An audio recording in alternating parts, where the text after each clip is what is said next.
días a todos. Muchas gracias, Florencia, por la presentación. Es un gran placer para mí estar aquí como representante de CAF. Hemos sido colaboradores en este foro ya por algunos años, pero diría tal vez que este año es aún más especial que los anteriores. Y quisiera, antes de iniciar con la presentación, establecer un paralelismo en relación al crecimiento de SAIC y al crecimiento de CAF. Y es un paralelismo que refiere nuestra historia y que se refleja en los nombres de ambas, tanto de SAIC como de CAF.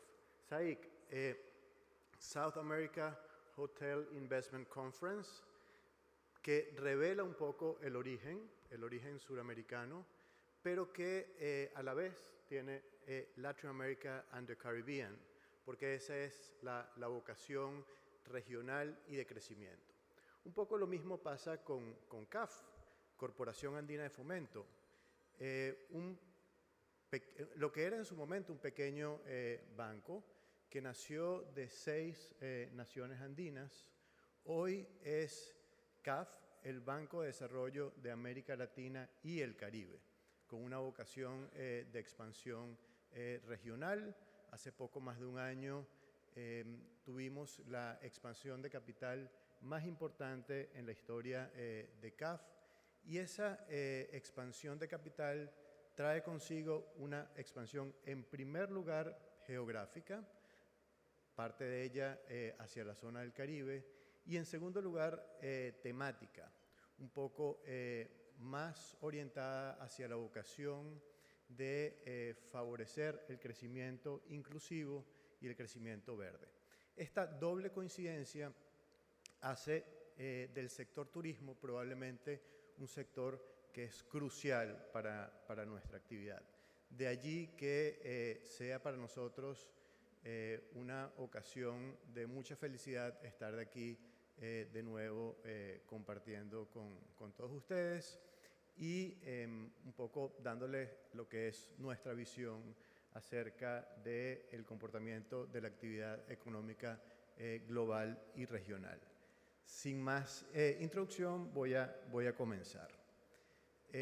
La presentación tiene dos partes. Una parte es sobre el desempeño global, lo que nosotros estamos viendo para este año y para los próximos años, y una segunda parte más en concreto sobre la región. En cuanto al crecimiento global o al desempeño global, nosotros seguimos manteniendo que el escenario central para este año y los años venideros es un escenario de un aterrizaje suave.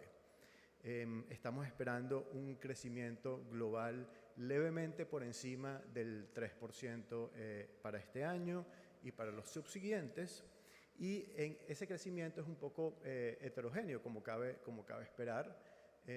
Las economías avanzadas tendrían un crecimiento de aproximadamente 2%, poco menos de 2% durante el año, mientras que las economías emergentes y en desarrollo tendrían un crecimiento de alrededor poco más del 4%. Es decir, el proceso de convergencia global, que ha sido un proceso lento, continúa siendo un proceso lento, porque esta brecha de 2% hace que ese crecimiento adicional de 2% hace que la brecha se vaya cerrando, pero se vaya cerrando muy lentamente. De allí que hay una acción importante para los organismos multilaterales también para ayudar a cerrar esta brecha.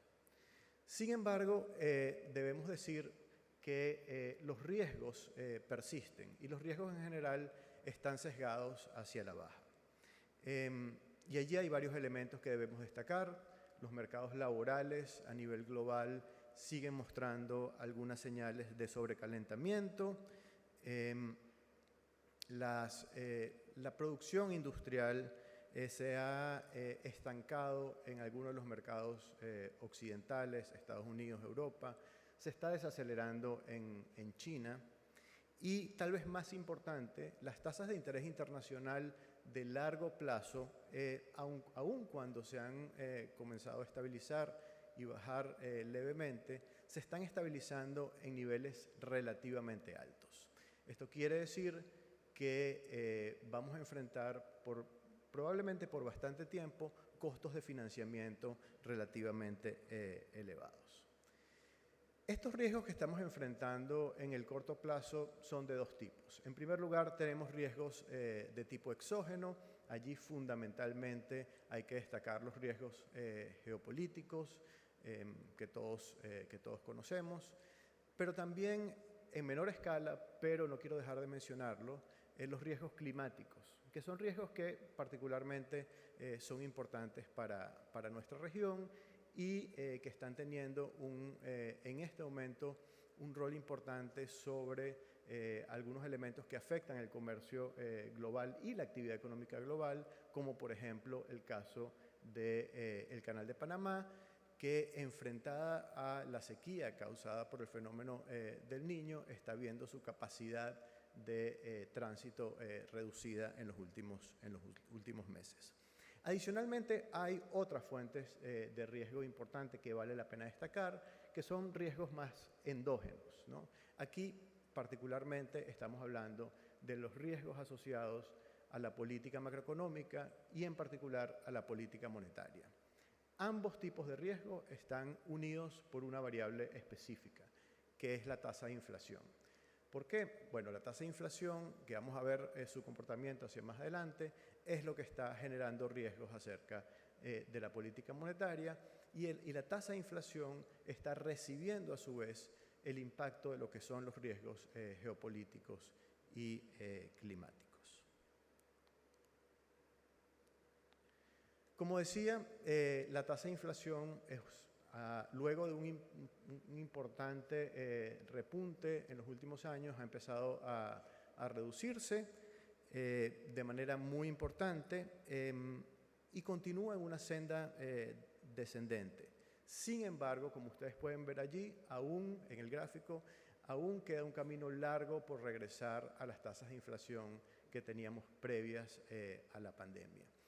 Y en este momento en que todavía estamos a medio camino, estamos observando algunas tendencias a la persistencia en la tasa de inflación. Esas tendencias a la persistencia están vinculadas fundamentalmente con el comportamiento de los mercados laborales. Hay algunas dificultades. Los mercados laborales en las principales economías globales están exhibiendo todavía síntomas de sobrecalentamiento. Los salarios los salarios reales en economías como los Estados Unidos, Canadá y algunas de las economías europeas continúan creciendo de manera importante y eso presiona la tasa de inflación. Sin embargo, vale la pena destacar que también hay elementos en el sistema financiero que pudiera presionar las decisiones de política monetaria hacia adelante asociadas al tema de inflación. Si bien el sistema financiero está funcionando de manera adecuada, hay algunas fuentes de volatilidad que persisten y que pudieran afectar las decisiones de política monetaria hacia futuro y allí vamos a entrar con un poquito más de detalle más adelante, pero estamos hablando particularmente de la velocidad con la que la Reserva Federal y otros bancos centrales importantes a nivel global puedan reducir la tasa de interés.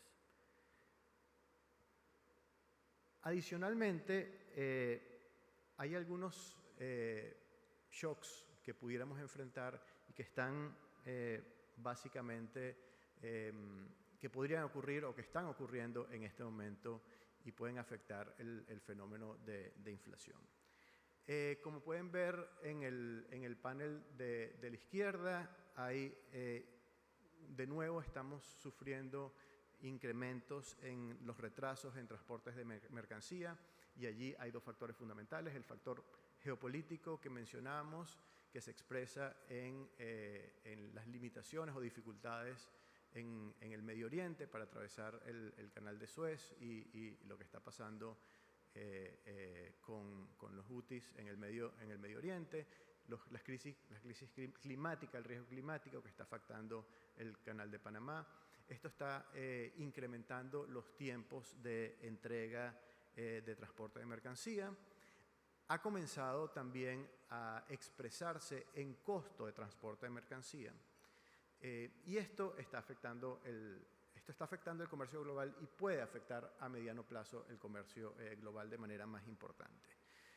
Aún esto no se expresa en los costos de las materias primas, sin embargo, es algo que tenemos que tener en cuenta hacia adelante. Estas presiones que estamos observando son precisamente las que hacen que los bancos centrales sean más cuidadosos a la hora de decidir la trayectoria futura de las tasas de interés. A finales del año pasado se esperaba que 2024 fuera un año de reducción importante de tasas de interés, que iniciara el proceso de acoplamiento de la política monetaria hacia una política monetaria más expansiva. Y si bien es cierto que eso es aún el escenario que se espera, ahora la percepción tanto de las propias autoridades monetarias en la Reserva Federal como del mercado están anticipando que esa reducción de tasas de interés va a ser mucho más lenta. El año pasado se esperaba una reducción de 150 puntos a lo largo de este año. En este momento lo que se espera es una reducción de 75 puntos a lo largo de este año. Y más aún, el mercado está empezando a prever que la reducción va a ser menor de lo que prevé la propia Reserva Federal. Lo que quiere decir que vamos a enfrentar a nivel global, por un tiempo más largo, costos de financiamiento más elevados. ¿Qué significa esto en perspectivas globales? Bueno, no solamente tenemos una tendencia de que la política macroeconómica de corto plazo no nos va a ayudar necesariamente a reactivar el crecimiento económico, sino que además el crecimiento de largo plazo ha evolucionado de una manera hacia una tendencia cada vez de menor intensidad. Como ven allí, la línea azul clara expresa los datos de crecimiento del PIB potencial. Hace 2 décadas el mundo tenía un crecimiento potencial de cerca de 5% interanual. Ahora estamos más cerca del 3% interanual. Es decir, todavía hay una expansión importante y eso es lo que nosotros esperamos hacia futuro, pero mucho más modesta de lo que se esperaba hace un par de décadas. ¿Y qué significa todo esto para la industria del turismo? Aquí no vamos a entrar con mucho detalle porque hay una presentación que va directamente a este tema siguiendo pero solamente quería dejar en este sentido unas reflexiones muy particulares. El sector turismo es un sector que es procíclico a nivel global, es decir, cuando la economía global se desacelera, el sector turismo sigue esa tendencia y viceversa. Es un sector que es sensible a los precios de la energía, por lo tanto, los riesgos que estamos enfrentando son riesgos que son bastante relevantes para el sector turismo y también es sensible a los riesgos geopolíticos. Entonces, aquí hay una especie de warning acerca de qué cabría esperar si estos riesgos se materializan a mediano plazo. Sin embargo, los efectos no son los mismos para todos los países. Aquí quería destacar muy rápidamente 2 tendencias. Nosotros estamos anticipando que, dada la situación de tasas de interés, vamos a tener una apreciación del dólar de los Estados Unidos y también una desaceleración en la economía de los Estados Unidos. Entonces, este escenario afecta el desempeño de los sectores turísticos de la región a través de 2 variables. Primero, ¿qué tan dependientes son cada uno de los sectores de los mercados de origen y qué tipo de arreglo cambiario tienen? ¿Tienen un peg al dólar o no tienen un peg al dólar? Entonces, en líneas generales, lo que podemos decir allí es que países con mercados diversificados y con arreglos independientes del dólar de los Estados Unidos van a tener, estimamos nosotros, un desempeño más fuerte en el sector turismo en los años por venir, al menos en el corto y mediano plazo. Hay otros factores que solamente voy a mencionar muy rápidamente sobre el sector turismo, que creemos que son importantes y que vale la pena discutir a largo plazo, que tienen que ver con factores demográficos, cómo evoluciona la edad promedio y la composición de la población global y qué tipo de turistas o viajeros atrae cada uno de nuestros mercados. Los efectos de largo plazo del COVID, que también son importantes entender. La digitalización y los mercados laborales, toda la nueva tendencia de nómadas digitales, quienes son capaces de absorber este mercado de una manera más efectiva. El cambio climático y la decarbonización, ¿no? ¿Qué pasa con los viajes de largo alcance y cómo afecta esto al sector turismo? Y finalmente, el proceso de fragmentación global. Todos estos temas de nearshoring y friendshoring que están afectando al comercio global. Cabe la pregunta, ¿afectarán también al turismo global? ¿Y cómo estamos preparados para eso? ¿Es esa una oportunidad para América Latina y el Caribe? Puede ser. Bueno, con esto termino el impacto global y empiezo un poco más a poner el foco en el tema regional, ahora que me quedan solo 12 minutos.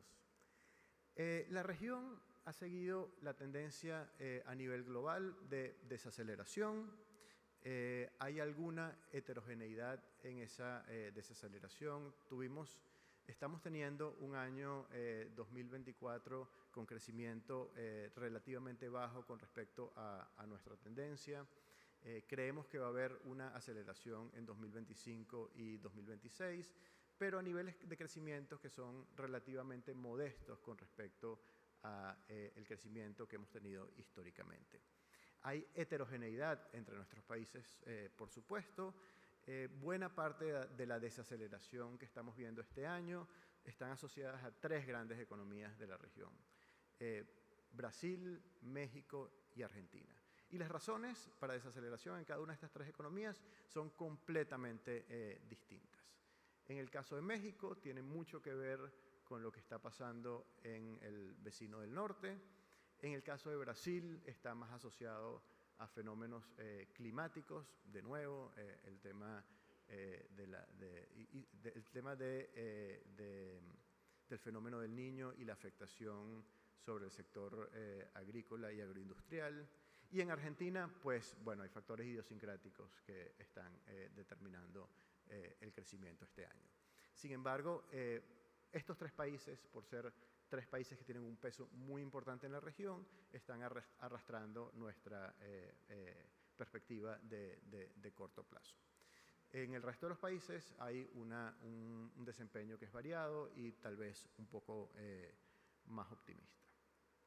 En términos de turismo, la recuperación ha sido también heterogénea, ha sido mejor para América Latina, no tan buena para el Caribe, mejor para el Caribe hispanoparlante, no tan buena para el Caribe anglo. Y aquí algunos de los factores que mencionábamos antes han sido relevantes: la demografía, los mercados de origen y los costos de transporte. En el fondo, lo que estamos viendo para América Latina es un tema de desaceleración del crecimiento potencial. Si ustedes ven allí el gráfico a la izquierda, pueden ver las líneas punteadas que, digamos, son la proyección que teníamos en distintos momentos de las tasas de crecimiento. Y pueden ver cómo esa proyección se ha ido aplanando en el tiempo. Este no es un fenómeno específico o solo de América Latina, es un fenómeno global que tiene que ver en parte con la fragmentación del comercio, pero también tiene que ver con el agotamiento de una agenda de reformas, al menos en América Latina, que tuvo un gran impulso en décadas anteriores, que tuvo también un impulso por el superciclo de materias primas en la década pasada. Y en este momento, pues, necesitamos de un conjunto de reformas adicionales que nos permitan retomar una agenda de crecimiento de productividad, porque en el fondo lo que está pasando es que la productividad no está creciendo a unos niveles que permitan generar un crecimiento más acelerado. Dicho esto, quiero dejar una parte del mensaje que es más prometedora. Si bien es cierto que lo que nosotros estamos esperando a mediano y largo plazo no es un crecimiento espectacular, ni es un crecimiento tan alto como necesariamente tuvimos en el pasado, la situación macroeconómica de la región en general, con algunas excepciones por supuesto, pero de la región en general, y por supuesto el caso de Perú es emblemático en ese sentido, es una situación de enorme resiliencia. Es decir, nosotros no tenemos ninguna expectativa de que vayamos a enfrentar una crisis en el corto y mediano plazo. En particular, las condiciones externas son bastante favorables, hay menores brechas de financiamiento externo, como pueden ver en el gráfico de la izquierda. Los flujos de portafolio, de inversión de portafolio, se mantienen en términos positivos, y la inversión extranjera directa, que como ya se ha mencionado es un punto fundamental, ha retomado una tendencia al alza y se mantiene vigorosa. Adicionalmente, en temas de manejo del proceso macroeconómico, tenemos que, de una manera mucho más efectiva que el resto del planeta, la inflación ha convergido hacia los niveles de largo plazo en la región. Y salvo en algunos casos, tal vez vale destacar el caso de Colombia, en la mayor parte de los países las expectativas de inflación se mantienen firmemente ancladas dentro de las bandas de objetivos de inflación de los bancos centrales. Esto quiere decir que las autoridades monetarias en la mayor parte de la región están en control del fenómeno inflacionario, y que vamos a ver que las tasas de inflación van a continuar evolucionando hacia sus niveles de corto plazo. Sin embargo, dicho esto, es cierto que el hecho de que el resto del mundo no tenga el tema de inflación completamente controlado, y esto es un poco irónico, ¿no? Decir desde Latinoamérica que es el resto del mundo el que no tiene el problema de inflación controlado, mientras que la mayor parte de los países de la región es un tema que está bajo control. Sin embargo, no somos una región aislada, tenemos importantes vínculos comerciales y financieros con el resto del mundo, y lo que hagan los bancos centrales en el resto del mundo, particularmente la Reserva Federal, va a determinar lo que pase en la región. Entonces, dado que hay importantes tensiones inflacionarias en el resto del mundo, y que por lo tanto esperamos que las tasas de interés se mantengan relativamente elevadas internacionalmente, la reacción de los bancos centrales en la región va a terminar siendo más cautelosa de lo que habría sido en otras condiciones. Es por esto que para 2024 nosotros anticipamos, como vemos allí en la gráfica de la izquierda, que los bancos centrales de la región sean mucho menos activos en reducir las tasas de interés de lo que fueron en 2023, a pesar de que la tasa de inflación está básicamente controlada en la mayor parte de la región. Esto precisamente para no abrir una brecha de tasas de interés con el resto del mundo que pudiera generar salidas de capital y inestabilidad en los sistemas financieros. Esto va a hacer, por lo tanto, que los costos de financiamiento expresados en tasas reales de interés no bajen en 2024 en la región, y por lo tanto el impacto sobre el crecimiento sea menos positivo de lo que habría cabido esperar en otras circunstancias. Entonces, desde el punto de vista de la política monetaria, no vamos a tener un impulso adicional, pero que tampoco vamos a tener desde el lado fiscal, porque el espacio fiscal se mantiene aún limitado luego de la crisis de la pandemia, en que la mayor parte de las economías de la región se embarcaron en un proceso correcto de estimulación de la actividad económica vía fiscal, pero que agotó en gran medida el espacio fiscal en el sentido de que incrementó los niveles de deuda y que, por lo tanto, ahora, para volver a recuperar ese espacio fiscal, los países han necesitado embarcarse en procesos de consolidación fiscal. Esto hace que en una eventual desaceleración económica no sea posible contar con el impulso fiscal en el corto plazo. Este proceso de consolidación fiscal difiere en cada uno de los países. En la mayor parte de los países, los riesgos en cuanto a la evolución de la deuda pública están contenidos. Hay alguna heterogeneidad en ese sentido. Por supuesto, están los casos de Argentina, Brasil. En el caso de Argentina, la trayectoria de la deuda hasta recientemente era una trayectoria de incremento. Tendremos que ver cómo se comporta eso hacia el futuro. En Brasil los niveles de deuda se están estabilizando, pero a niveles mucho más altos que en el pasado. En el resto de la región, la situación de deuda está controlada, pero para poder ampliar el espacio fiscal, los países deben regresar a niveles de deuda más bajos, razón por la cual tenemos estos procesos de consolidación fiscal. Estos procesos de consolidación fiscal van a ser diferentes en cada uno de los países. En algunos países deberán depender de ajustes en la presión tributaria.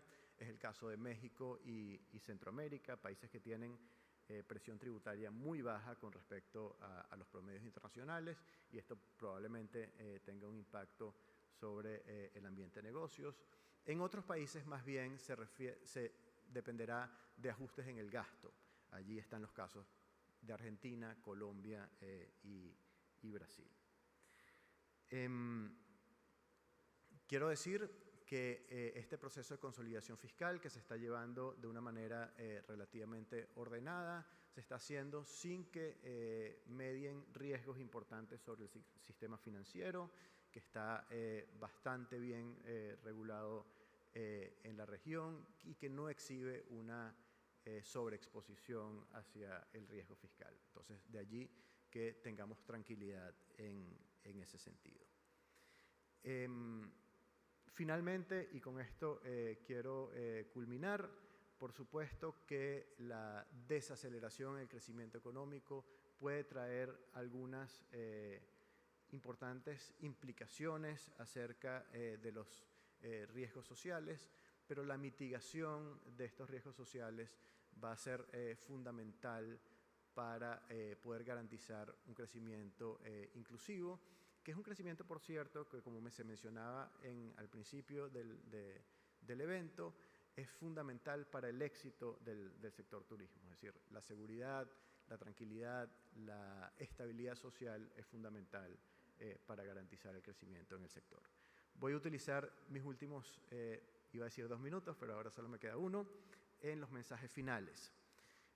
Un poco para reiterar lo que ya veníamos diciendo. Esperamos un menor crecimiento a nivel global. América Latina y el Caribe no escapan de esta tendencia. Sin embargo, no anticipamos un escenario de crisis en absoluto. La inflación está cediendo. Sin embargo, los bancos centrales continuarán siendo cautelosos. Hay poco espacio fiscal. Por lo tanto, no vamos a ver un estímulo fiscal que contrarrestre la falta de estímulo monetario y, en consecuencia, vamos a ver un par de años de crecimiento relativamente modesto antes de que podamos ver una aceleración en ese crecimiento. Ese menor crecimiento nos va a poner por delante algunos retos de progreso social, lo cual en líneas generales es un entorno retador para el turismo, pero hay una heterogeneidad importante en el sector turismo, lo que quiere decir que hay oportunidades de crecimiento en subsectores específicos, en nichos, etc. De allí que quiero dejarlos entonces con este mensaje positivo de que, aunque el entorno sea retador, existen oportunidades de crecimiento particulares, que la región está bien posicionada para aprovechar. Muchas gracias. Hasta luego.